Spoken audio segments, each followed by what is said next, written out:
Hello, good morning, good afternoon, good evening, whatever time you're listening. Welcome to another episode of Podcast Pundits.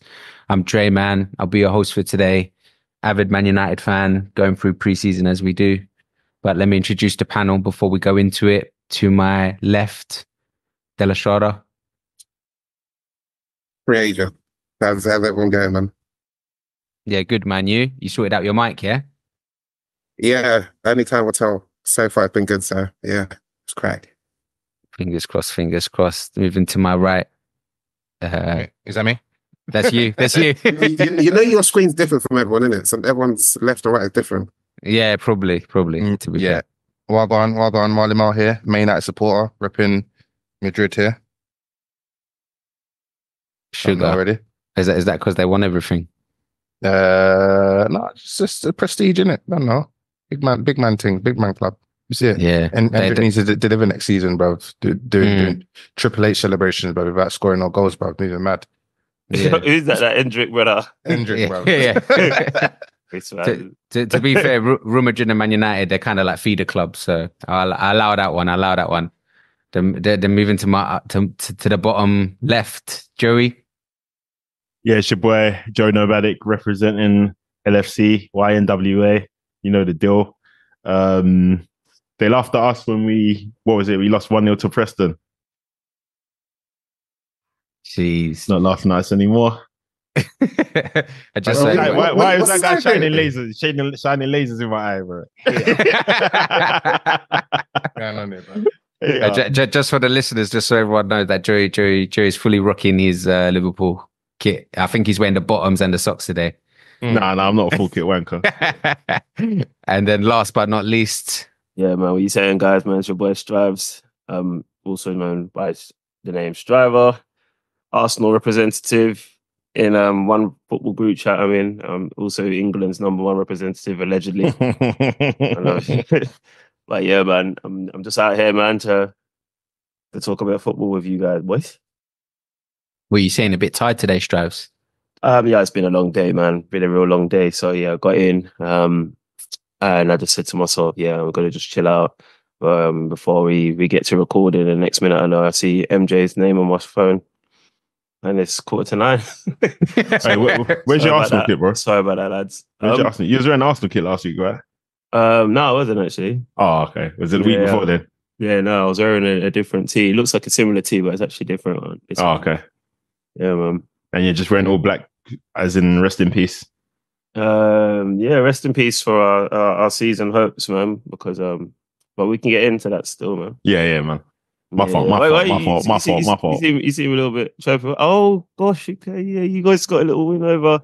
Oh yeah, of course, makes sense. I didn't know that we cared about that stuff, but no, I don't in it. That's why you're smiling like that. No, I'm not smiling. All right, man, your teeth can't even fit in your mouth, bro. Look at you. Yeah, baby. But yeah, obviously there's only still pre-season. It only be right to start with the Liverpool Arsenal game. The banter's already flowing. Liverpool beat Arsenal 2-1. And if I put it to you, Joey, because obviously after the Preston game, there's a lot of talk on the pod. But after this, or after I should say that game, before we move on to the Man United one, you could probably be a little bit more confident with the way that Slot is kind of putting your team out there and the way that they're playing. So I wasn't lacking confidence. I just had nothing to go by in terms of what we'd seen from him. And obviously you can watch Final. You can watch his old team until the cows come home, but doesn't really mean anything until you start getting some hard evidence and hard empirical data to work with, man. So yeah, it was good to see us play, and it was good to see the different things he was trying. He approached that game different to the Betis game. So obviously I think because it was just different personnel, people returning from holiday as well. So yeah, it was just good to see all of that. And it was good to see Arsenal going for it and kind of seeing how we would react to what was the better team last season. So obviously the result was not important. What's more important is how we try to play and seeing what players could be utilized in the future and what players will likely be pushed out the door in terms of loans, and who won't really be part of the first team setup as well. And if I put it to you, Strives moving to the Arsenal team, is this basically just hammering home what you've been saying in previous episodes about the whole striker fiasco, that nothing's really changed until you kind of address that position? Yeah, precisely, man. Precisely. So like, just to add on to what Joey said, watching the game, it was nice to see both clubs going for it. Obviously both clubs were weakened. So when I say weakened, not the iterations of the squads that you expect to see week in, week out in the Premier League, but I feel like we saw enough to, by a way, we could ascertain, how our clubs respectively may approach games, especially the competitive ones. So it was interesting to kind of see. Obviously, we had our little warm up, easy games, and so now we had our first kind of tough challenge by way of Liverpool in it. So it was good to to see how we were going to deal with that, and it just kind of brought home to a lot of fans, in my opinion, the opinion that I've had for a while. Like, we don't have a finisher. We don't have a finisher, man. We don't have a goal scorer. We don't have. We're gonna keep the ball. We're gonna have chances, but we're gonna need a hell of a lot of them with the current strike force that we've got. And it's all good having a really good squad, good midfielders, good defenders. I'm buying like 1,000,001 defenders as well, just in case our other good defenders get injured and etc. etc. But I mean, I think our weakest department in our squad is our strikers. And I felt like it showed in that game for me. Yeah, man. Even in the second half, where I felt like Liverpool went even weaker, we couldn't. We kept all the ball most of the second half, but we couldn't do anything with it. Like, whoever was watching the game, like I was up watching the game with a few Liverpool fans, not like together, but obviously online. And most of them had gone to sleep, bro, because they'd seen what they needed to see. I stayed and watched the whole game, bro, and the scoreline just remained the same, bro. Which was 2-1 to Liverpool. And that's because you guys missed some chances as well at 2-1, didn't you? Like Havertz, Vieira, and Ketia. So it's not that you're not creating the chances, but what you're saying is that obviously with that out-and-out striker, it would be more solidified. Yeah, in my opinion. I felt like Liverpool, they surprised us with, obviously they just didn't play exactly the same way that they used to playing. I felt like Slot has got them playing a little bit different. You can still see like remnants of the Klopp regime in their team, but then the way they're overloading the flank areas, that's something that seems to be pretty new that he's introducing. You could also see that they were focusing a lot more on playing out from the back, and admittedly, they weren't playing with their first choice keeper. So it might look a little bit more clinical when he comes in to play. I'm not too sure how good he is. It's a bit of a worry though, because obviously, like, Alisson does have his jitters once in a while, and Keller has been playing out for the back, and like, that's not really his thing, I guess, but he's been doing okay. Yeah. But it's a bit worrying because obviously Alisson's going to have to come in, and does he go straight into the starting lineup without having any time with Slot? Yeah, because that's what I wondered who would be better, or who'd be better suited to that style of play. So that's exactly the kind of question that maybe would have been put to you. But yeah, you look like like when Arsenal first started playing out from the back, like when Mikel Arteta joined, you could tell that's our style, but you could tell that it wasn't perfected yet, and you could tell that certain times we're a bit nervy whilst doing it. That's how it looked watching Liverpool do it. But at the same time, I felt like you guys were doing it successfully enough where you put us under pressure. Like within the first couple of minutes, I could tell Salah's pinning himself to Zinni. Zinni's going to have a long, I don't know what time of the day it was over there in the US, whether it was a long day, long night, or long afternoon, or whatever it was. But I could tell it was just going to be a long game for Zinni. And yeah, Salah looked on fire. Elliott looked on fire. Jones looked Jones was all right, I suppose. Carvalho was getting banged up by a White, but he had that. He done that kick out on him, innit? Yeah. Get your own back, boy. Yeah, man. But yeah, man, it was decent to watch still, man. I think Slot did well tactically, because obviously they, in a Betis game, they had like the kind of like 4 attackers, whereas like a 4-2-4 or like a 2-4-4, and he basically said to Carvalho and Salah, just stay out wide, innit? Stay out wide and let is this Betis or against Arsenal? Against Arsenal, sorry, in that game as well. So Salah, like you said, Salah pinned Zinni out wide. Yeah. And Fabio Carvalho was fighting Ben White on the other flank as well. So it just gave space for Harvey Elliott and Szoboszlai to kind of like run around and pick up little triangles and like do that wall pass that we were talking about as well, man. So yeah, that was quite interesting to see as well. So I was gonna say, talk about Elliott, because he had a good game. Is he gonna push on now? He's probably gonna be a main feature in Liverpool, right? Am I correct? Or he'll try and push. I'm thinking he'll try and push through as much as possible this season. You just don't know, man, because obviously in the last game, we don't talk about Man United game yet, but in that last game, when I was watching the inside training on YouTube, when they show the training videos, McAllister's back in it. So he's back in training as well. So it's like, it's all well and good having these guys ball out in pre-season where there's not really much on the line. You've got guys who are breathing down your neck as good as you're playing. And obviously you've got a new manager who's willing to give everybody a chance. You've got guys who are capable of playing football, guys that are just winning Copa America, who are coming back to slot back into the team. So I can't say whether Elliott's going to be playing a lot. I'd like to see him playing, but somebody's going to have to make way. Is McAllister your best player in the Liverpool squad? No, I don't think he's necessarily our best player, because again, I can't say that, because unfortunately he was playing 6 for a lot of last season as well. So I don't know. I didn't get to see him in his best position, in my opinion.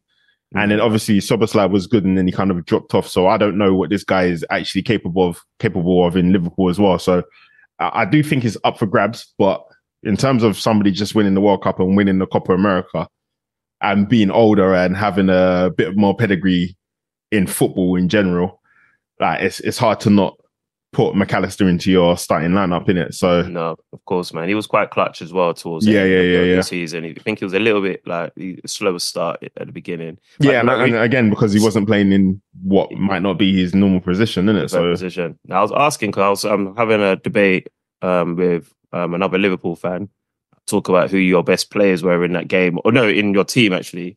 Because I was saying you had your best player on the pitch in Mo Salah, and he was like, "No, that's not our best player." He was saying his best player, Liverpool's best player is McAllister, and I just thought, you know what? Whenever we get on the pod, I'm definitely going to ask you and see what you thought about that statement. Yeah, like, he's definitely up there. Like, I think with Salah, a lot of people will say that Salah's he's gone past his peak, innit?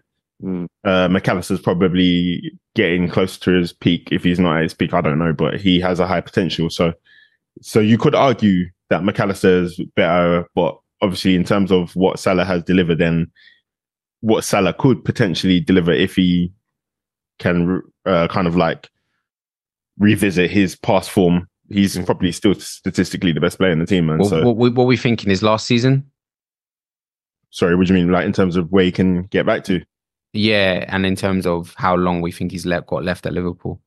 Nah, man. Oh, his last season at the club. If he doesn't go, he's retiring at the club, man. Yeah, I think FSG are they want to ride him to the wheels fall off, man. I think they're happy. I don't like, because they would have sold him a long time ago if they really wanted to cash in, man. So yeah, man. Like as long as he's delivering, like they'll be happy to keep him, man. Della, if I bring you into it just quickly, obviously Strauss is talking about the whole striker debacle. Where do you see that playing a role, or do you just think it's just pre-season? We've seen them play like the whole of last season where the whole team clicked and they were scoring goals for fun. Is it really a major key issue they need to address, or? It's an area they need to address, but to the point I made last week on the podcast, what strikers are actually out there? And I know fans will say it's not their place to go and find a striker. The striker's out there, but really and truly, if you ask fans, let me ask Strives as an Arsenal fan, what striker realistically do you think Arsenal could bring? I know you're going to say Isaac, but when I'm saying realistically, let's be more realistic. I don't think that'll happen. But aside from Isaac, who also that Arsenal could potentially get? Who else is out there that Arsenal could particularly get right now? that you will feel like, yeah, they'll move the needle. They'll. No, bro. There's no more strikers available, bro. Everyone's gone, bro. Like, literally, the only striker available on the market is Eddie Nketiah, and we've already got him, bro. So, But so when you say everyone's gone, so where have they gone to? where have they gone to? Osman, Tony, they're still at their clubs. Yeah, so let's have all right. a conversation. Well, you want a striker, so let's have a recent conversation. About who we could get in. I mean, Osman, yeah. I'm not too excited about Osman just from watching him in the African Nations Cup, but I suppose he's available, and I can see. So let's say available that you think will do well at Arsenal. Yeah, so I was literally just about to, thinking what he could do at Arsenal. In regards to the way that he plays, maybe crashing the box, I suppose, getting in there, power, a bit of pace, strength. I suppose we can get him into the team. Would he be an upgrade on Eddie Nketiah? I believe so. But by how much? So the question is, realistically, Arsenal can get these players, and they'll make a difference to Arsenal. So you think Arsenal can realistically get Arsenal? Can I tell you something? I think every striker makes a difference to Arsenal. We don't have a good striker. Actually, last week you said you would have taken Fulkrug. So it's not any striker that comes to the club. You asked me the other day, would I take Fulkrug? Yeah, so the point is yesterday. But it's not exactly. So it's not any single striker. He would make a difference, bro. And Nketiah scored 5 goals. Jesus, okay, stay on track. No, but you're asking me a question. I'm giving you the answer, but you just don't like it. Ultimately, any striker would make a difference. Okay, so would I take them? No, probably. Don't say that. Then. That's not my question. My question is who can Arsenal realistically get sign, and who will make a difference to Arsenal? Because you said don't mention Isak, the guy I would take. Okay, so stay up. No, after realistically, who can Arsenal get? And I said let's take out Isak because I don't think Arsenal can get Isak. So realistically, who else can Arsenal get? You've mentioned Osimhen. Who else? You can get Tony. Right now, you could take who else is on the market right now? Maybe João Pedro. I'm seeing some murmurs that he's available. You could probably get him. Who else could you get? I mean, you could probably get. I reckon realistically. A bid for one of the Real Madrid forwards should have been. Hold on, we're talking about strikers. Yeah, but Gyökeres guy available as well. Is that Gyökeres? And Gyökeres, yeah, the Coventry striker. I'm not too keen on him. Sporting. I've just gone on a Coventry striker. Yeah. I don't know why you do that rudeness, bro. You banging goals, bro. But ultimately, as much as I'm not too keen on these guys, it's purely not because I'm not keen on them because I don't think they would be better than what we've got. It's just they don't excite me. Just like Marino doesn't excite me, but I know that he will be decent. Like you get what I'm saying? So the ones that were going to excite me in terms of raising our floor and could have had potential to go on to be something in maybe this season and the next season. They used us in it. Like I went to elsewhere. Like Xerxes went to United. I liked the idea of him. I know we spoke about that in the previous episodes. Sesko's decided to stay on. Obviously, after watching him in the Euros, I realised he probably wouldn't be the impact signing that I thought he'd be, but I still thought he'd score more goals than our present strikers. In terms of what I would have done, is like I said, I would have thrown the bag at Isak. I think that is very much realistic. I don't know why Della keeps saying it isn't. I think any striker playing at a subpar club. So when you say realistic, can be tempted. What does realistic mean? So you think that he would come to Arsenal? And how much would Arsenal have to spend to get him? I already said I would spend up to 150 million. And do you think Arsenal have 150 million? I'm not saying that's how much it will take though. I don't think it will take that much though. How would you think it will take? let's try to be a bit more realistic in our conversations here. I think you could get him for like 90 million, man. Okay, so you think Arsenal can get maybe like 90, 100, yeah. 90, 100. So do you think Arsenal can actually spend after spending 100 on Declan Rice last season? I think they can. Yeah, I think we can. But do you think that means you have to sell? You have to sell though. Exactly. One moment, yeah. So we've just sold ESR, which is 100% pure profit. That's 34 million. I don't know what that equates to in this PSR. The way the PSR do things. Eddie Nketiah, he may go, he may not go. I don't right now. it probably makes sense for him to stay because we legitimately cannot start the season with just 2 strikers. Do you get what I'm saying? So at the moment, if you are going to pay for Eddie Nketiah, pay the measly valuation that we've set of the 30 mil and the 35 mil. Stop trying to lowball us because we actually use Eddie Nketiah in our team. He plays at least a third of the minutes. Do you think they're trying to sell him to fund this striker? No, we don't. No. That's stupidity. If you ask me, because I don't get behind that notion because we've got probably one of the slimmest squads in the Premier League. You get what I'm saying? So if you got a slim squad, so let me just interject there, and then we can try and wrap it up. So to bring someone like a Isaac or I only recognise strikers out there. Let's say Isaac or Osterman, they're going to go for 100. Or Tony. Tony's still available, bro. Yeah, but I'll take Tony. Okay, if you I'll take Tony. You may not, but and it's not about me. I'm saying if you're happy with Tony, then it's a different conversation. But the person that you really, really, really want, I think you will settle for Tony. Yeah, just because he's there, but you don't really, really want him. You want someone like an Isaac or maybe an Oshman. Let's say Isaac. Alvarez is also on the market. How can I forget? Okay, so maybe potentially Alvarez. How much is Alvarez? Was it 60? Yeah, I don't know, but if it's going to Arsenal, Man City are not selling it for cheap, and he's on the contract. Exactly. So that's what I'm going to say. So realistically, a striker is going to go from 90 to 100.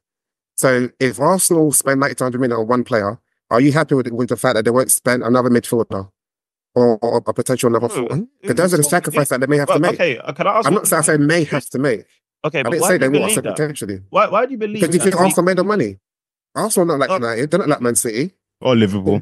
They just spent. No, you lot are ranked lower than Liverpool in terms of your revenue. Still, it won't live enough. They just spent 100 million. Number 8. I think it was in recent seasons, bro. No, MJ posted it the other day, bro. Man, it's Man United. You lot are like 8th or something like that. Well, that's irrelevant. You might not even up. Yeah, sorry. But the question is, Arsenal, they probably won't do it. Because they can't do it. They can't do it. I don't know. Since I take don't do that because our owners are talking broke ball.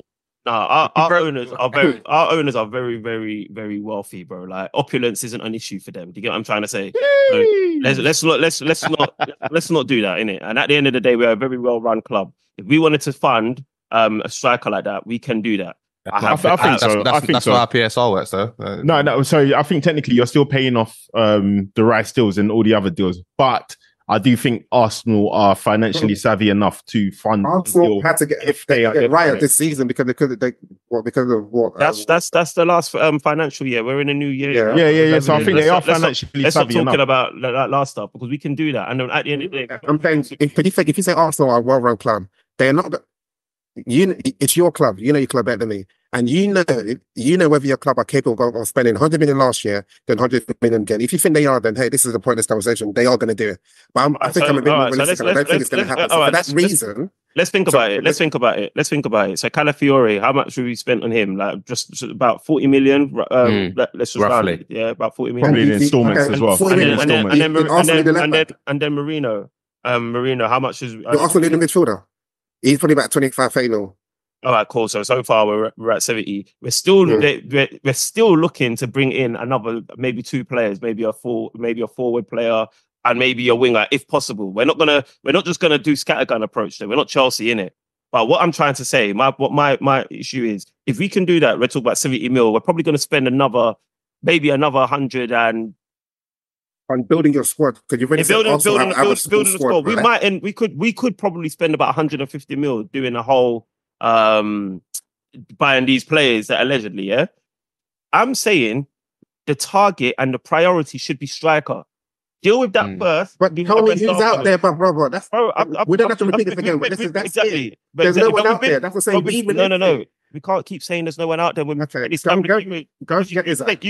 happening, but you know it's not happening though. No, bro, you keep saying there's no one out there. Stop being so like, my club's going to do this. Your club can't need to listen.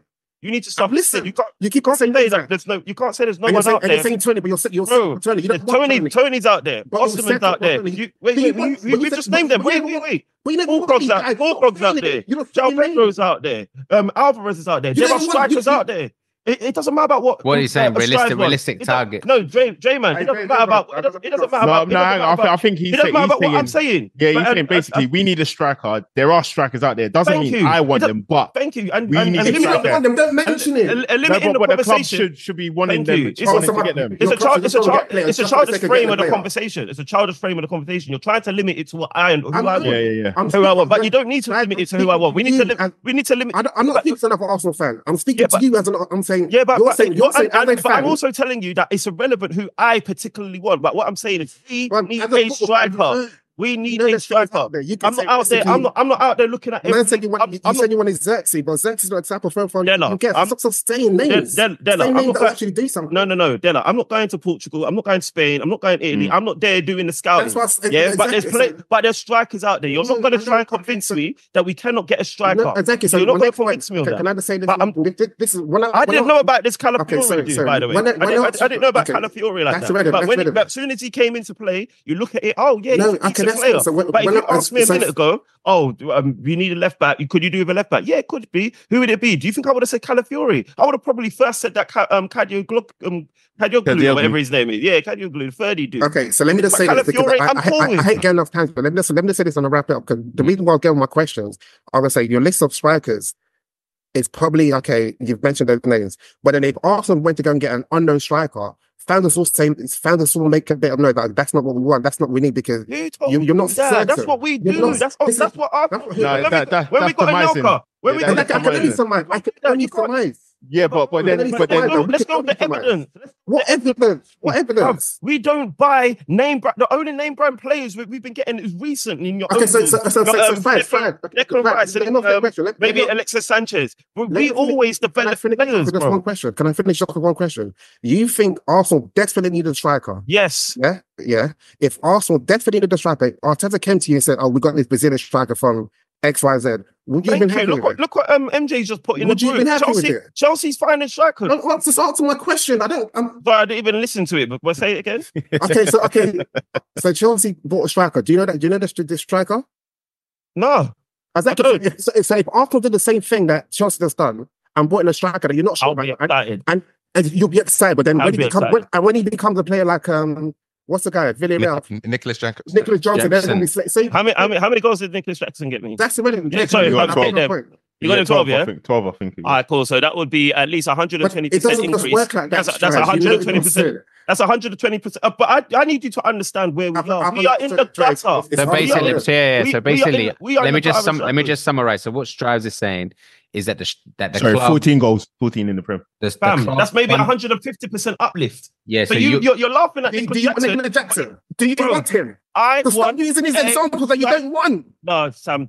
Sorry, Della. This is Della, you're being unfair. I just want a striker. No. So I think they'll give you Nicholas Jackson. Wait. He just asked me a question. Asked me a question. How can you just say, "Oh, would you take Nicholas Jackson?" And I'm now telling you what Nicholas Jackson's done. So I'm like, "Well," but you said no. And then you're saying, "No, okay, wait, hang on, wait. I think what Strives is trying to say is that the club need a striker. What he wants and the clubs are pros. They're pros at finding these guys in it. So he just wants them to bring somebody in. He just wants. You're not going to use the same. Wait, hang on. Hang on. You're not. I got a new striker. Hold on. You know why this guy's such a fraud? But you're there telling me, oh yeah, did you need a left back? Yeah, we got Calafiore. Were you talking about Calafiore like a couple of months ago, bro? You were talking about him, were you? But you're happy with him. Yeah? Are you happy? Are you happy? Yeah, are you happy? Man of many club faces. You can use your Arsenal face right now. Are you happy with Calafiore? Okay, can I ask you a question? I am. But you are happy with that. But did you know? Wait, can I make one please? Can you talk? Go. What do you mean you're not letting you talk? I'm asking you questions. You're not even answering. I said yes. So, all right, cool. You're happy with that. How long ago did you know about him? Not long. All right. So the same way you could be happy with someone you didn't know about that long ago, I could be happy if someone could identify the striker. But Strive, my point to you is that this person, Calafiore, is not going to be the one that gets Arsenal the title. You think the person that Arsenal need is a striker, yeah? So you need to be confident and comfortable of the striker that the club bringing in. You can't just bring any old striker and you'll be happy. But if you realize, okay, you wanted Xerxes, my guy. Xerxes, I've made a bet with Mars. Xerxes scored more goals than Havertz. So Xerxes' record was never good anyway. Exactly, but Strive didn't know that. He just think he's just a striker. No, yes, I didn't know that actually because I was looking at it, but I would have taken. Wait, listen. Here's what. Let's wrap it up. Final say to Strives. Go on, wrap it. Here's what we're saying because he's trying to surmise about what I did and what I didn't know. But Xerxes, somebody that I've spoken about in the past. Can we fact check with receipts? At the end of the day, the way Arsenal play football, we have scored one of the most goals, across both seasons. The only team that scored more goals than us was Manchester City last season. There's the season before it might have been the same. We scored like 88 goals, 90 plus goals in the season. Yeah, we create chances against Liverpool, where the segment began with. I'm seeing one of our major chance creators, Odegaard, having to drop mad deep while having to pick up the ball. But even with having to do that, he was still able to make a moment of magic to create that goal where he sent Tsimikas to the shops. Yeah, but we can create chances. We got magic all over the pitch. We're not the kind of team, and you can see that in the way that Arsenal set up because we played our youngsters, our youth players, our academy players, and the way we play football was still scintillating football. We can bring in a striker. I trust my club to source a striker to fit into this jigsaw puzzle. Be that missing piece, and boom, goals coming in. So all this, I feel like it's a very, very lazy argument. Who's this? Who's that? I'm not a scout. But then when I'm telling you players, you can't get him, you can't get him, you can't get him. Ultimately, all right, whether I'm realistic or unrealistic, ultimately, whoever Arsenal get as a striker can fit into our system, the way that Mikel Arteta's drilled the team and can score goals, bro. Win us the league, win us a trophy. We need a striker. We're not gonna. If you need a striker, why are you gonna get Xerxes? We're not going to 1-0 teams to death. Yeah. We're not 1-0 until a player like Xerxes doesn't make. Bro, all right, forget about Xerxes because you're trying to exactly. That's what I'm saying. Because you're like a player. Great, move on. Nicholas Jackson. Everyone you're going to say, bro. Who will do it then, Sam? Oh, De La Strada. Who will do it then? You don't know. I'm telling you, players. You don't know. Because you don't know. But I've given you names. My guy, can I say? You don't know. I know more than you because I'm telling you names. You don't know. Cool. You don't know. I'm telling you, Tony will do something in the team. You don't agree. Can I speak or not? Go for it. Please. Do not say my name again. You said it twice. Yeah. Don't say my government name. Now let's move on. Sam.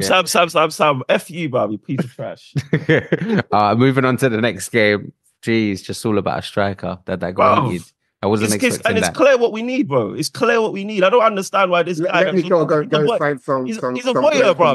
He's a voyeur, bro. This is what happens when United still their youth products, bro. This guy probably... Why didn't you buy him? I didn't expect this to be around. Chino probably would have got game time. We haven't got a striker, bro. We don't have a striker. Do you understand what this means? We've got Gabriel Jesus that's probably going to be injured by November. Then we've got Havertz. We need Nketiah. Do you not understand how it feels to go into your season trying to win a thing and you need Nketiah? Hey, move, man. Yeah, I'm going to move on. Marley Mar's been waiting patiently. I want to move on to United anyway. What's pre-season? Patiently for, bro. The worst pre-season of all time, bro. I've been listening, bro. Don't worry about me, bro. Don't mind me, no. Shit. So I was going to say, Marley Mar, obviously United played Liverpool in pre-season before the Charity Shield game. Obviously lost that 3-0. If I just put it to you, have we seen a style of play from Slot in 3 games that we've not seen under Eric Ten Hag in 2 years? I feel like Ten Hag gets unfairly judged, bro. I think what the issue is with United is that we see some kind of style in patches, but no, we do. Elaborate on that, please. We do. I didn't even say anything. You just shot my eyes, and then because we actually play possession football, but we just play it really poorly. But we play it really poorly. But we play it really poorly, bro. But in pockets, sometimes like we might have a spell of like 5-10 minutes in a game where we actually look pretty decent. Against Liverpool, we actually had a lot of chances, and we created a lot of chances. That's not what you because said. Because there was a style of play which was actually possession football and was moving the ball pretty forward. That's not what happened, bro. But this is what happened, bro. We watched 2 different games. Because I think what happened, you lot will get the ball in certain areas and we wouldn't press. Because I don't think in that game, so funnily enough, that United game was the worst game we played in all pre-season. Like in terms of the shapes, we weren't doing anything we did in the previous 2 games. And I think that's because we had such a not such a big, but a bigger turnaround in personnel. Like obviously Konate is coming for Sepp van den Berg and a couple other players came in. So I think we were playing a bit different, but we kind of let you lot play your football. But I don't. But let me also caveat. I've only seen the highlights. I was outside. Okay, yeah. So I didn't see the 90 minutes. Yeah, we let you lot play your football, and then I think you to get behind us, you didn't have to play possession football. You would have the ball on the edge of the box, and then you'll thread 2 passes, and then Casemiro's playing the ball over the top to Mason Mount, or this Toby Collier will make a second run, and he's played. But I don't think any of that came from like possession football per se. I think it just came from normal United getting the ball, conceding an attack, and then the attack comes to nothing, and then you lot get the ball, and then you build up, and you come at Liverpool, and then we get the ball off of you, and we come at you. I don't think anybody was necessarily playing possession football in that game. So, Mark, can I ask you a question? So, go on. So, for as long as ETH has been there, This is season 3, right? Yeah, season 3. Yeah, season 3, yeah. Fair enough. You said you didn't see the Liverpool game, but my question to you is that what do you like? Okay, give an example. When Arteta first came to Arsenal played a certain way, but you say to yourself, if you can get the right components, you'll see the full picture of what Arsenal are trying to do. With Liverpool already, I can see it. Fair enough, their team is already it was better than what Arsenal had. What do you think? What do you think is missing from ETH to give him like that you'll say, okay, right, this is our style, this is what we're doing, because I'm trying to understand your identity. Well, at the minute, you see that he likes to play from the back. He likes to anonymous pick the ball up and effectively try and find the fullbacks. And I think for at United, I think if Deleu's not playing, we've obviously seen Wan-Bissaka filling in at right back, particularly last season, right back and left back. And I think when we're trying to build our play, it's genuinely not working because I don't think the fullbacks are good enough. Shaw's never second season, Shaw was pretty fit for most of the season, and that was Rashford's best season under Ten Hag. In his third season, Shaw was unavailable. We had like left back coming in and out. Deleuze was playing quite a lot, but Deleuze was playing right left. Like there wasn't any consistency. So I think the first and foremost, what he needs to do is he needs to have a settled back 4, and I think that's what it would seem he's trying to do that. The Mazraoui guy is obviously linked with the club pretty heavily at the minute.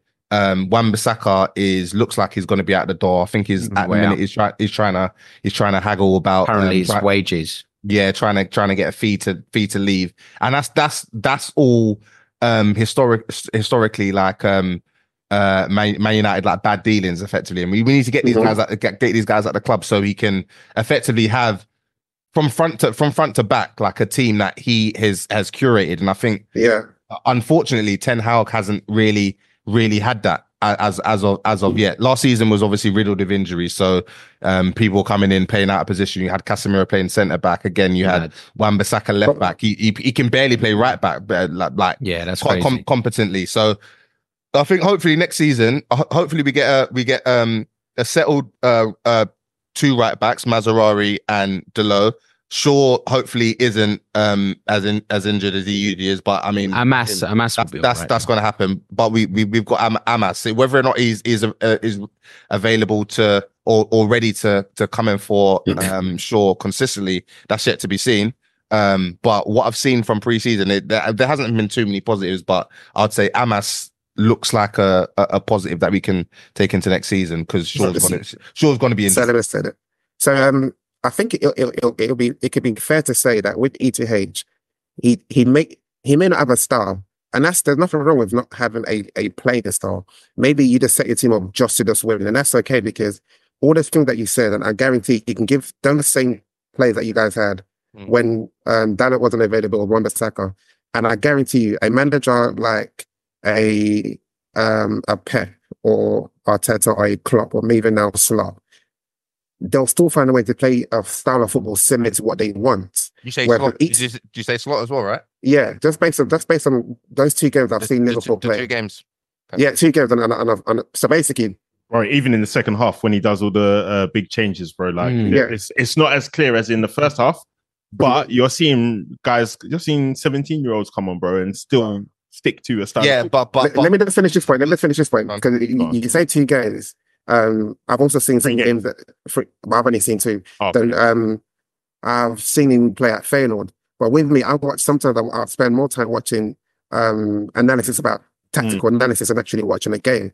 And from the tactical analysis, I can see exactly what he's trying to do at Liverpool, which is what he replicated at Feyenoord. Whereas when I watch anything about ETH, in the hope that they can tell me something that I can't see with my naked eye, it showed what I see with my naked eye was something it's just messy. So that's what I'm saying. That's been 2 years. So we can say, ETH, if that's a manager that's going to try and get us over the line, but in terms of an identity, we don't know. And it's okay as fans, we don't know, but he's just trying to do a job. But would you agree that Man United have had the consistent dead things in our team for quite some time? But to the point I'm making, I feel like I don't agree. I don't agree because there's your team is better than the majority of the teams in the Premier League, bro. And there's other teams in the Premier League that have lesser teams that still have and they don't play that still have a football. So it's the manager, bro. I disagree. I think United have a lot of guys that are good enough to somewhat get you through a season between first and 8. But I think that I genuinely do think the quality in Man United's team is actually piss poor. I do piss think poor in relation to the top 4, piss poor in relationship to the Premier League, bro. Piss poor in the Premier League. To be fair, like I don't think we've got a lot. I don't think we've got. Hold on, wait. Like if you look at our players, like we've got McTominay. McTominay is obviously he puts in a shift, cool, but technically he's trash, bruv. Like he can't play. He can't play. But not every player. I've given an example before. But hang on, sorry. Not every player. Needs to be technically great. You don't have to be like Jordan Henderson, for example, wasn't technically the greatest player on the pitch. But he did a job. The job, and he fit into the Jordan Henderson was technical as well, by the way. No, I'm saying he is technical in technical ability. But I'm saying he's not technical. Yeah, exactly. McTominay is not technical, bro. Let's stop this. If McTominay was at Liverpool, bro, if McTominay was at Liverpool, he would fit into a system, bro. You put these guys. I disagree. There's no system for these guys to fit into, bro. That's the problem at Man United. Gone. All right, so yeah, that's the problem at Man United. That there is no system. McTominay offers a product, yeah, and it's like you said, just the ability to do the basics consistently. He offers that at least, bro. But in systems, bro, there's a place for players like that, bro. And I don't understand how ETH hasn't found him. Why is he playing up front, bro? Why is he one game playing at the back? What's going on here, bro? It's mad. It is mad. There's no way you can talk about the quality of a player and then use McTominay as an example, bro. Because McTominay, he's been banging goals for you lot, bro. Like he's your highest top scorer, and that's what I'm saying. That there's a real like but the thing is with Man United, I think Man United their PR is fantastic, bro. It's good because there's a lot of these dead guys, but that like seem to they've managed to like brothers like Lindelof. Like brothers that should have been if he was in Pep's team, but Pep would have shipped him out after 6 months, bro. These guys that managed to get like contract renewal after contract renewal. Okay, so my issue though is that Lindelof is not worse player than Nat Phillips, bro. When Nat Phillips was playing in Liverpool system where we had no defenders or I can't remember. Hang on, I can't remember, bro. Exactly. But you didn't hear anybody in our team complaining about Nat Phillips, bro. Not one person complaining about him, bro. For you to be there complaining about him and saying, hold on. That's crazy, bro. What when Nat Phillips was in the team with that light skin, bro? Were you saying there was no complaints? We didn't have. That's not true, is it? No, bro. You never heard me complain about Nat Phillips once. I'll definitely say he's not good enough for Liverpool for where they were. But in terms of us having nobody available and we only have that kid, I can't remember his name. And Nat Phillips playing, bro. You're not hearing me complain about that because that's who we're stuck with. That's who we're stuck with. That's not true, bro. But you're gonna have to tell me when I complain, though. You're gonna have to tell me. But there was bare people that were saying that at that time, Klopp would run out of steam and he needs to like Klopp. He's got an inability to. Are you serious, bro? When Virgil van Dijk was injured, when Konate, when Matip was injured, when everybody. Because we didn't have any centre backs. We didn't have any centre backs, bro. So how can we complain that? Our academy guys playing, bro. We can't complain about that. I think the main point they're trying to get across, Marley Mart, is regardless of, I understand that the players might not be the right mold for the right caliber or the right kind of team like Man United, but there's still got to be some kind of ethos, still some kind of teamwork, still some kind of.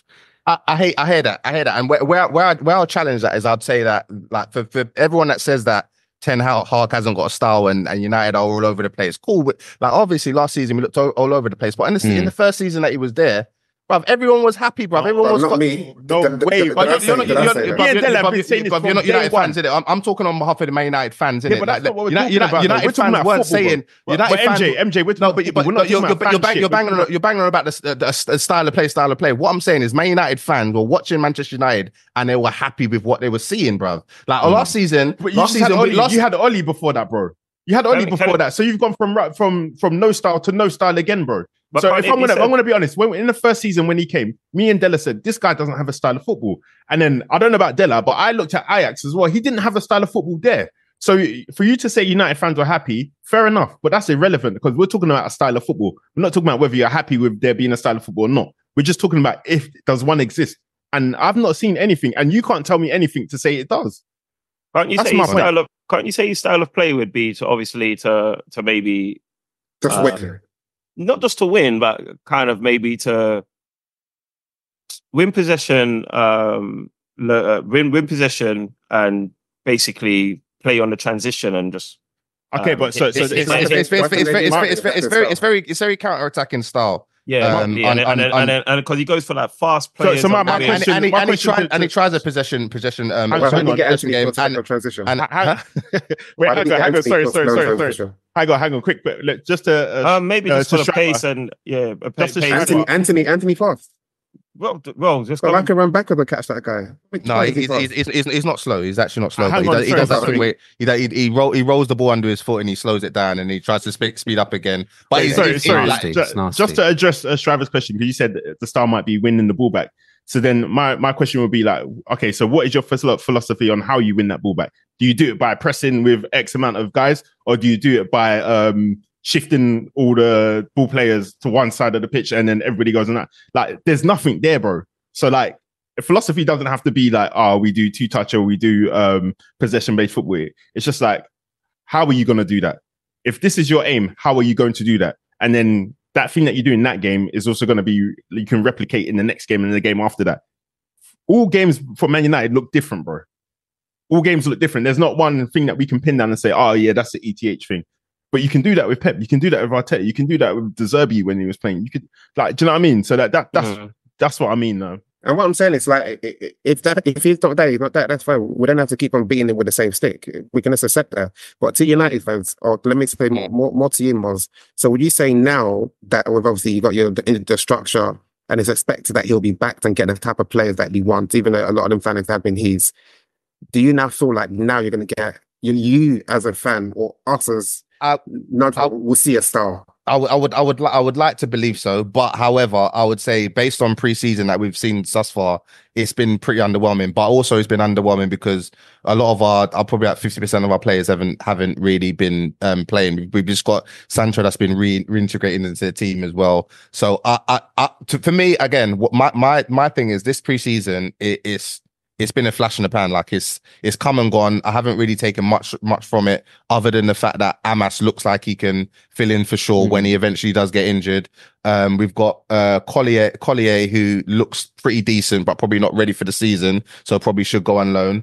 Rashford also looks sharp. I think he'll have a good season this season. And then outside of that, I think we've just seen a lot of the same stuff we saw last season. I think I mean, boy, we've got players come back in it. That's all I can really say. Some of Liverpool, some of Arsenal, some of Man City, everyone's got players to come back. So, but at least they can say, you know what, we're seeing something. Okay, but so that's 2 years. 2 years. No, but you asked me about Manchester United. How do I feel about Manchester United? I'm not talking about Liverpool. I'm talking about Man United. I feel like once we get our players back, sure, Liverpool might be better as well. So that means that means ETH doesn't really have a style per se, because that style, how'd you get that from that? So, no, because that style per se, whether you have your full team or not, you should still be seeing it on show. So now what you're saying, that when you get all your players back, like Bruno, XYZ, you're going to see a style. But then when the players got missing again, you're back to what? I don't know. You might do, but let me also caveat the fact that these guys are dead, bruv. Like we had Wan-Bissaka starting, Johnny Evans, Lindelof. These are guys that I don't rate, bruv. Casemiro hold on. Casemiro is past it. He's lost weight, but he's still man. Everyone's got a player that's past it. Why are you coming up with these excuses? It's not an excuse. You asked me a question, and this is why I'm saying I don't think the team looked making me shout in night time, bro. And Striver should be joining early, bro, so we can shout properly, bro. You make me shout at midnight, bro. Get out of here, bro. Man, you lot made me shout, man, because I feel like I lost my voice. But Eric Ten Hag's always said he wants to play out from the back, yeah, and I think that's a lie, man. But he has said that, right? He does it, bro. He does it. Why is he not running? He doesn't do it. He does do it. Onana does fucking 80-yard passes, bro. What's going on? Because he's got Wan-Bissaka on the right and But funny enough, that's what I was going to go on to say as well. He's also said though, like if he comes up against like teams that are quite dominant in possession and things like that, such as your Man City, maybe Arsenal's, then what he will do, he wants to press and then go direct. I suppose that kind of lends to what you guys are saying, whereby MJ. Marley Marr will say that he has recognized a style of play, and you, Joey, and Della might say, "Look, he ain't got a style of play. He just seems to go with the flow." And it might look that way because maybe he's adapting his style to every team he's playing, kind of thing. So, I mean, the one thing that I think I know, but I'm just saying his style. For me, I feel like there's definitely credence in what you're saying, but I do feel like you can definitely see that the way in how he recruits as well. He does feel like he wants to play possession football in terms of how he's trying to recruit. I feel like he's trying to. And in the acquisition of Onana, you can see he wants to play up from the back. The defenders that he's getting, or what have you not, I feel like it lends to that. And then also in terms of how he recruits, in terms of like pace, power, and up top, I feel like he wants to play on the transition and hit you on the counter attack. That must be his style, maybe. Okay, but some of them signings are a bit questionable. Yeah, no. So I think where we can maybe agree is that I don't personally think he has a style, but is it fair to say if he does have a style, it's probably the worst in the Premier League?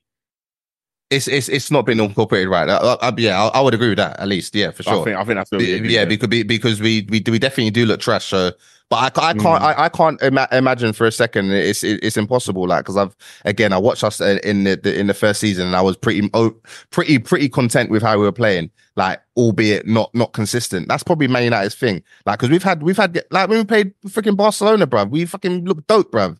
We actually genuinely did look dope, but it's just the inconsistencies of how we play, bruv. Like we've turned up against teams, bruv, and then we've had other teams where we're getting ripped through straight through midfield, bruv. So I don't know, man. I think it's unfair to say Ten Hag doesn't have a style of play. But what I would agree with that is style of play. Whatever it is, we don't see it all the time, and more often than not, we don't see that style of play. That's what I would say, bro. But you know you can't say somebody has a style of play and then you say whatever it is.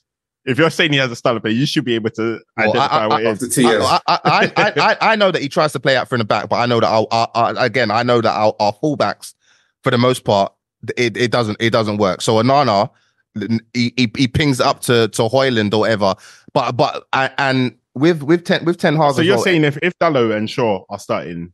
That's my next question. And then Varane and Martinez and Martinez. Yes, you're right. I'll be content with that. No, but I'm saying you're saying that playing out from the back will be successful, and we will see that style. I believe so. Okay. But you know, to play out from the back, it's also about patterns as well. Yeah, so it's not just about ball players. Yeah, the ball players need to see the space or where they need to pass to. So that's what I'm trying to say. It's not just a thing of all right, I've got all my players and now I can play with my style. But let's say, for example, somebody's playing in midfield. When Luke Shaw gets the ball, where should McTominay be?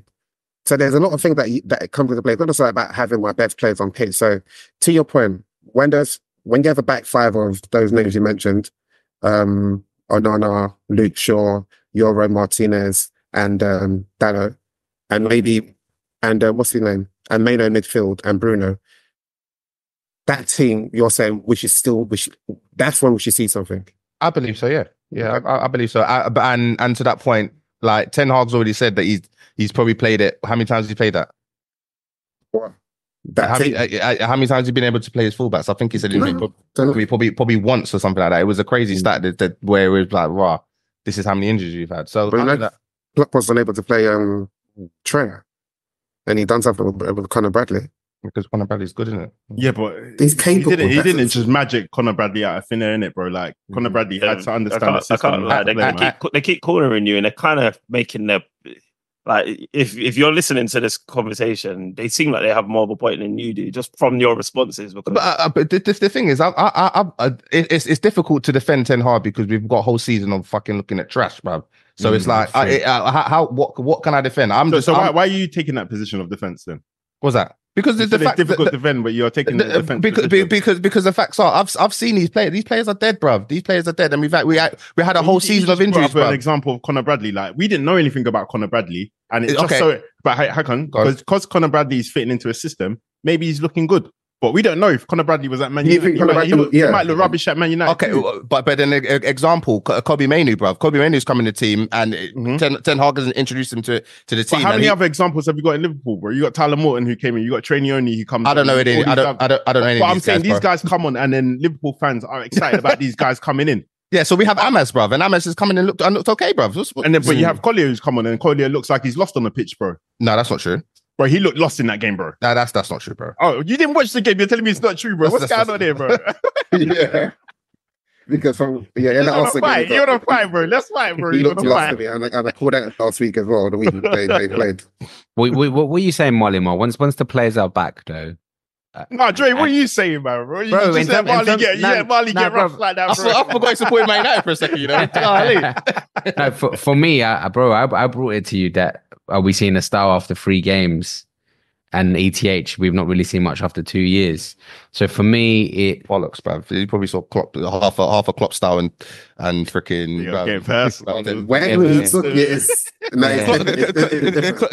Klopp done an incredible job, bruv, with that team, bruv. Let's see after in mid-season, bruv. Let's see how good they look after that, bruv. If they're still. We're not talking about whether they're good or not. We're just saying, can we see something, a style? That's all we're talking about. And I'm saying let's see come Christmas if we see a style. If we see a style, bro. If you see. 100% we will see a style, bro. But no doubt. When you get Darwin Nunes, bruv, fucking. The thing Darwin is as well, like when we was doing all right under 10, even though we didn't have a style, bro, you're just taking the wins, bruv. 100%. Like, you just want the wins. Yeah, this is the thing, and I don't think necessarily it's a bad thing. I think, like Marley Moore said, he does try to instill a style, but whether we as a team can actually fulfill what he's trying to put to the players is another thing. Again, do the players have like the right ball retention, their ability to ping long balls from the back, their ability to pass out from the back? Not too sure. Man, Johnny Evans can pass, bro, man. He done that sick ball to Bruno Fernandes. Yeah, bro. You got players with technical ability. I can't hear that McTominay isn't capable of doing a basic job for any manager in the league. That's not true, bro. But bro, the way I see it is that if Arsenal had a McTominay in their team for as long as that we have had McTominay, they're not getting to where they need to be. 100%, and that's fine. They're competing, but you can be closer to top 4. More, you know, there's levels to it. That's what's being said there. No one's saying you need to go and be competing with City. The thing is that I would say is that someone like Scott McTominay he shouldn't really be someone that should almost be like a consistent starter in our team. Of course, even though he has been almost like last season, he was almost like our focal point. He was almost like our striker at one point, and then he tried pulling back in midfield, and then that wasn't working. Then he put him back up front. Like, we're running out of ideas because, again, I'm not using that as excuses, but the players that we had, again, were not good enough. But then with the players coming up now, he needs to push on and show us what he can do. Sorry, just an example of that is like, let's say, for example, do you not think McTominay is better than El Neni? You know, El Neni doesn't play though. I'm just saying an example. No, he is. So El Neni, for example, that player as well. Yeah, he doesn't play, but when he comes in, he tries to do the job that Arteta wants as much as possible. But we know that guy's not starting. Arsenal then tried to probably go out and get Fabio Vieira, somebody who can play. Yeah, also didn't work. They went and got Jorginho. I don't get why McTominay is there and still playing. What midfielders have you guys gone to got? Like, you've only got Mason Mount. You've got what's the other guy? The baldy that's just left. Amrabat. We've got Sabit. All these guys were. Well, Sabitzer was pretty. I thought Sabitzer was decent. Yeah, I think Sabitzer was as well. I think he's a decent player. So but I think he was good in that team. I'm saying like you've gotten good players, but yeah, McTominay's still there. But with El Neni, he's nowhere near the first team, bro. He's left now, right? But yeah, his contract expired. That's a Man United thing because Arsenal are dealing with. No, I agree with mate. I agree with that. But that's what I said. If these guys were in Pep's team or even Arteta, who seems to be pretty ruthless, bruv, these guys ain't lasting this 2 seasons, bruv. These guys are true. At United, they're getting contract renewals and wage increases, bruv. Like, I agree with you on that. I just didn't agree with that. He's not levels of the higher end of the Premier League because I think he can play in those teams. Not a starter. He can. But I think he can play. To the point Jerry just made, and again, just going back on style, not too long. The mere fact that the midfielders that you brought in on the ETH is Amrabat, Sabitzer, and Mount. Those are all very, but Casemiro, yeah. But those are all, and even the mere fact that he was going for De Jong, they ended up with Casemiro, does show that the guy doesn't know what he's trying to do in that midfield, and that lends to style. And I'm saying it's okay. But at the same time, not just style though. That I think that's also a football structure thing because again, I think Man United have shown now that they're kind of going to go for more of like the talented youth players that can push on and slowly progress in our team rather than go for some of these seasoned veterans that we've kind of gone for to try and plug short. But that's not the point I was trying to make. It's you don't go from a De Jong who plays football in a certain type of way to a Casemiro. I'd happily say Casemiro. That's what I'm saying. I don't think that was ETH signing. That's what I was going to say. That's a club signing. So, for instance, like Ten Hag was obviously going hard on trying to get De Jong. Naturally, you don't get that signing, and then the club will say, "Okay, we can get a Casemiro." Like why would he say no, bro? Because no. Believe in yourself. I don't think he would say no. I don't think he would say no. He wouldn't say no. Why not? If you know the type of football you want to play.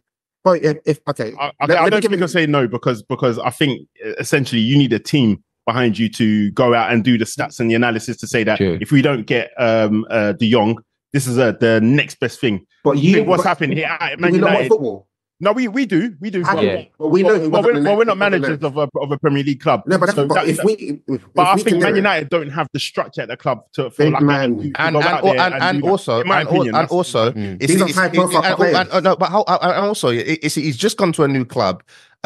He's not got his first team midfielder. He's got his second choice midfielder. And let's have it right. Casemiro had a good. I don't think it's his choice. Not even his choice. But let's have it right. Like Casemiro's first season was good, bro. We were talking about it being one of the best DMs in it. Like he's obviously fallen. Okay, I was, but it was a conversation. Obviously, he's fallen off. He's fallen off a cliff after his first season, bro. Like Ten Hag can't legislate for that. No, but my point, Dilla, is that you're trying to say, why is he he's going for a De Jong and then he's ended up with a Casemiro. But at the same time, you need to remember that Man United is a prestige club and that the fans are probably going to expect a prestige signing. So if you miss out on De Jong and then you guys for. I know, but that's what I'm saying. If you miss out on De Jong and then all of a sudden all we're buying is, I don't know, spending some silly money on Anthony, fans are going to be like, no, but it's you got to spend a marquee signing Anthony. But I'm going to say I don't think he was the kind of marquee signing that we needed at the time because definitely wasn't Casemiro. It wasn't Casemiro, bro. What I'm going to say essentially, you don't go from a De Jong to a Casemiro. Okay, we can't get you De Jong. Okay, can you get me something similar? If not, I'll stick with what I have. You're giving United too much credit, bro. We're managing. No, but as a manager, we've had 15 20 years of this, bro. No, he probably did say. I wouldn't be surprised if he didn't say that to be fair. But I think Man United were a hot mess, man. They were a hot mess, man. A hot mess, bro. Like, yeah, definitely. If AWB leaves, and let's say he goes to, I don't know, West Ham. Let's say he goes West Ham, do you think he'll do well there? Yeah, 100%. At West Ham, he's actually a good. He'll do all right there, but he'll still be the same AWB in terms of he ain't gonna ping balls in the box. He'll be Palace. He'll be Palace AWB. He'll still do his defensive duties well. Like we know what he can do. So the reason why I say that is because, again, just to say that I feel like there might be a style of play at United, but it just probably It's just been executed poorly because we would say that he would do well at West Ham because West Ham tend to play more of a low block and don't tend to get their fullbacks trying to attack and, hit those flanks in the transition. Whereas at AWB, you see Manchester United at Manchester United, you see AWB attempting to do that. And hence why we're probably all in agreement, because I agree too, that he'd probably do well at West Ham, that he'd probably do better at West Ham. I'll look better at West Ham than he does at United. And I think that lends to the point that there probably is a style at Manchester United, but it probably just isn't executed well, and it probably just isn't easy on the eye, because for us to say that shows that he would go from one system to another and flourish. So there has to be a style of play at United, because it obviously doesn't suit AWB. And we know that style is... But the thing is, Trevor, when you say flourish, AWB for me, he's in, like, obviously I think he is like a top defender, but I still don't think he has developed how probably Man United thought that he could develop, in terms of that he had all his defensive attributes, and therefore maybe we could get him to attack. Be good going forward, but bro, that's like you're not going to need that. Do you need him to go forward atEst Ham? I don't think we're going to. No, you don't. That's what be. No, wait, hang on. That's all I'm just trying to say. That that might be. No, there's no parity. There's no parity in the comparison. Sorry. Yeah, because you don't think so? Yeah, because who's their current? Who's West Ham's current right back? It's the Croatian. What's his name? Sorry, Kufau. That guy gets forward and crosses the ball in. So they will need it, but I don't. Kufau's not the best crosser on the pitch. He's a decent crosser, but he's not the best crosser. And I think that what Wan-Bissaka can offer will probably be just about enough. But in terms of how the two styles of playing, West Ham don't necessarily have a style of play. They just play defensive against the better teams. They got a new manager. Lopetegui is. So, but under Moyes, they didn't really have, like, Moyes isn't a style of play guy either. Like, so that's like, they just play defensive against the better teams and they just go for it against all other teams. I would have said their style of play was a low block, to be honest with you. No, they don't play low block against Brighton or low block against it. They go, it's like, they go if the team is better, then they could do low block. But if it's a team they deem lesser or the same level, it's going to be a straight shootout, bro. That's West Ham, bro. Whereas like Brighton, you can say. I think heading back to United anyway, like they're trying to put the structure right. Now they're trying to bring in a different kind of personnel, especially like being that we're not in Champions League and we're still trying to attract half decent guys to come to our club. So now I think it's just for ETH to take that step. And if hopefully he gets a consistent team out there, then he's got no excuses. Moving forward, he's got no excuses. Well, what I want to say, though, I want to commend Marley Marl, because he got rushed for a large part of that segment, and not one time did he ask for the host to move on to the next topic. Mandela was getting rushed. Do you know what rush means? 1v1. I'll rush you. Yeah, I'll stop you out. All right, quickly before I'm used to it, bro. And the fact of the matter is, bro, only the time will tell, bro. Like, yeah, exactly. I agree. And the thing is, before I move on, Marley Moore, Charity Shield quickly against Man City. What do you think? We'll lose that. I think we'll lose that because I don't think we're gonna. We're probably gonna play Maguire. We'll probably play either Sancho up top. Yeah, that's what I thought. When I saw that, I thought it's game over. Why is that? Why is that thing? What's that? Why is he? Why has that been? Yeah, why would we do that? Why is that being communicated? Or maybe false nine? Maybe we tried that false nine. So is that like from the pre-seasons and they've decided? How have they come to that? Or maybe we just haven't got a strike at the minute, have we? Rashford will be on the left, isn't it? Yeah. Garnacho's only just come back. Ahmad will probably play. You put McTominay up top against Liverpool at one point, though. Yeah, but we can't. We can't. Was that last couple of minutes or something? I don't think it'll start. Allow that, man. I don't think it'll start. But anyway, I just think we're just going to field a pretty weakened team. What about that Wheatley? Why not just play Wheatley, bro? No, he's not ready, man. Yeah, but just play him. You know you're not going to win the game, bro. Just you care about winning, yeah? Huh? You care about winning the... I care about being entertained, bro. I want to see a good game of football, bro. And I think I don't think Wheatley's going to deliver like that. I think he needs to go on alone. Like, I think he'll be okay, but yeah, if he goes on loan, he'll be all right. I think I don't know what to expect from the game, but I don't think we'll win it. Man City, moved to Chelsea the other day. Haaland got a hat trick. I think. Yeah, that's right. But Chelsea were moving They're trash. making a silly mistake. Yeah, they made it to themselves. Yeah. Don't worry, man. Winning the Community Shield isn't for everyone, man. But who cares? Who cares about the cup, man? Who cares It's about not been a cup; it's a shield. But what about Strives? What about Emirates Cup? yeah, you're in the final, right? I think that's starting on Wednesday, man. Is it Wednesday? Yeah, I think so. Mm. I think we might Were you be saying by Leverkusen and one of the fixtures as well. Yeah, it's get that. Leverkusen. Sorry, Yeah, you're not watching. You're Leverkusen. not watching the France game, France Egypt. Is it on now? I was Extra time, bro. This has been this game's been taken. I've seen Elise in a couple of the games before. He's been all right, man. Yeah, But you see, I was watching the France Argentina. Yeah, I don't think Henri's got the minerals to be a top class manager, man. Boy, he might win. He might end up winning Olympics, bro. No, you can win it, but his style, but the way France was so open, I was like, big man, you're winning 1-0, you can do better. There was a bit where he flicked at the end because then instead of going to the corner flag, they tried to play ball. So maybe they're just not following these instructions, but Maybe. He's got a good record. He's got a good record with France, though, with the under-23s. Where did he go, Oscar? I don't know. Just dropped off. But but you know what? These kind of appointments, though, they're building you up for the bigger one, isn't it? Because I swear he's been an assistant manager for what was it, Belgium? Was he? He's managed a few other teams. He was a French team manager in America and Monaco. Yes, yeah, you're right there. And then I feel like these is like not everyone's gonna be a Mikel Arteta. I feel like he could. Or Xabi Alonso.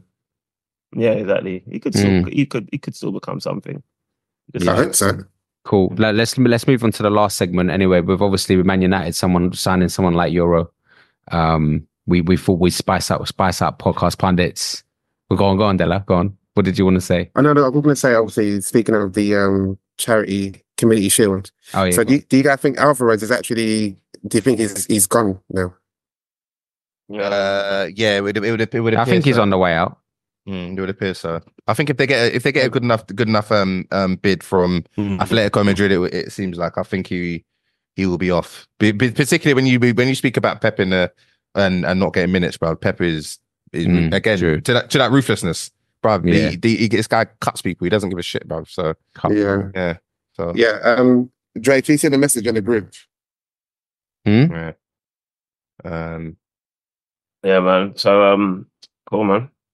Yeah, and then hopefully Man United. What do you think of Maserati and De Ligt, Dre, man? Not sure about De Ligt. Maserati. Who'll do a job. But De Ligt, I don't know. I just don't know how much he's played as well. Like this what would worry me. Wasn't Dyer keeping him out of the team? Yeah, and the thing is as well, like That's scary. Yeah, coming to the Prem. Tuchel's a hater though, man. Yeah, he's a personal. So what does that mean? But even the new manager's coming and he's not getting a chance. Who, De Ligt? Yeah. What has he not?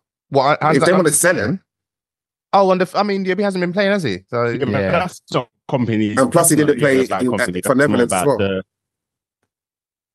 That's true. The thing is, when you're coming in, think he's Harry Maguire. Yeah, but when you're coming into the Prem, man, you need to be playing. Like you can't be coming into the Prem on a whim. That this is my only thing, and that I think Bayern know that United are desperate, and I think that's where we'll come unstuck for that potential deal. That's my thoughts. Yeah, on both of them. I think we'll come unstuck. But if you guys are going to negotiate, you say he hasn't played for how many games? He's not your first choice CB.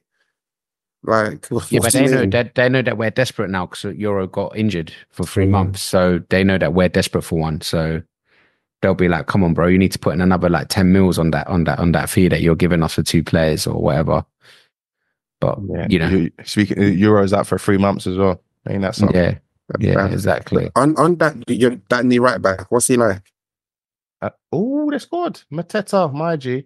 Like I said, Maserati. I don't know. I don't really particularly know too much about him. To be fair, that's what I was gonna say, bro. In the Prem, it could be a whole different kettle of fish. No, but even have you seen his style at least? Because we're just speaking about style. Then now you're saying I think that's just where Ten Hag's just trying to just trying to buy and have a half decent squad. Is that not questionable? He's better on the ball than Wan-Bissaka, and he can whip a ball in, and I've seen it. He can score goals as well. So in the final third, leaps and bounds better than AWB, but AWB is probably one of the best defenders one on one, and he's not going to be that. So I guess that's the effectively a trade off.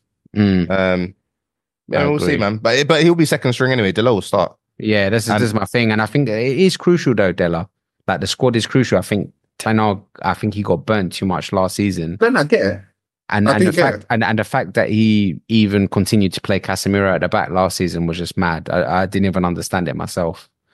So I'm hoping this season that Casemiro is gonna try and hit that bench as hard as possible, because to be fair to Casemiro though, like after that shocking performance that he had, I can't remember who it was with, but he played decent at centre half. Like after that, it was Palace, isn't it, where we had that shocking performance? Yeah, and then after that he weren't.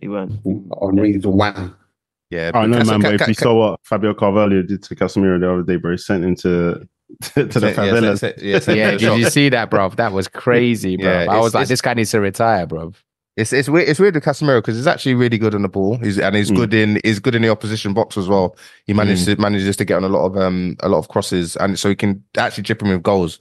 But defensively, which is supposed to be his bread and butter, he just looks like after the Liverpool game. Like someone tweeted him that like added him, and they posted the Saudi Arabia tourism video. I was sugar. Oh god, I was right. They're taking the piss, bro. They're taking the piss.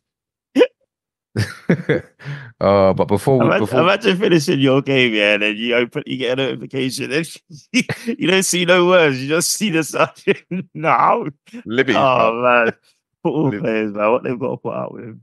I saw. Sorry, this is slightly unrelated, but I saw Arsenal guys responding to Chido leaving. Yeah. Oh yeah, go on. Bruv, he was getting literally getting trolled on his account, and then after a while, he started liking comments from other people that was obviously combating the people trolling, saying, "Oh, this is why you Arsenal fans never deserved him." Yeah, I saw that. He liked it. Yeah, and he's liking them whatnot, and I was thinking, you know what, good on you, man. Like you can't say it yourself, innit? So. Bro, some of these fans are actually out of order. They're humans, bro. Bro, the thing is, he might be joining Man United at a good time, you know, because he might be getting more opportunity than he thinks if Højlund is out for 6-7 weeks. Yeah, but you never know, bro. But you got Xerxes on the bench. But you got Xerxes. Yeah, we got Xerxes as well, but we'll see. If ETH is already saying maybe even Sancho, he's going to be rotating these guys, man. He's not sure, man. Yeah, but time will tell, bro. Time will tell. Time will tell, bro. Time will tell. But before we end this episode, let's go round quickly. Just do the back pages. Della, have you got a back page? Yeah, my back page is not for this game because they're winning, but I think for them to get in their get back against Argentina in the quarterfinals to get to the semi-finals. So yeah, back page is France and Thierry because he's just hench right now. Jeez. So they had a fight after the game as well. Yeah, scuffle. I would have given it to Noah Lyles for winning 100 meters, but he paints his nails. So I'll give it to Arne Slot because he's managed to convince Liverpool fans that he's the truth after 3 games. So yeah, I'll aim up yourself in it. Yeah, Strauss. Yeah, like if we're going outside of the sports of football, I'd give my back pages to Martin Bacoli for that devastating performance against Jared Anderson. I don't know if you man caught the boxing over the weekend. Dope card. Yeah, that was a dope performance, man. I think he's been crying out for an opportunity to showcase his skills. And I think now he's put himself on the world stage. If it's football, I'm giving it to Odegaard for the way he sent Tsimikas to the shops and just how dope he is. And literally without him, I don't know where Arsenal would be. Joey, you there?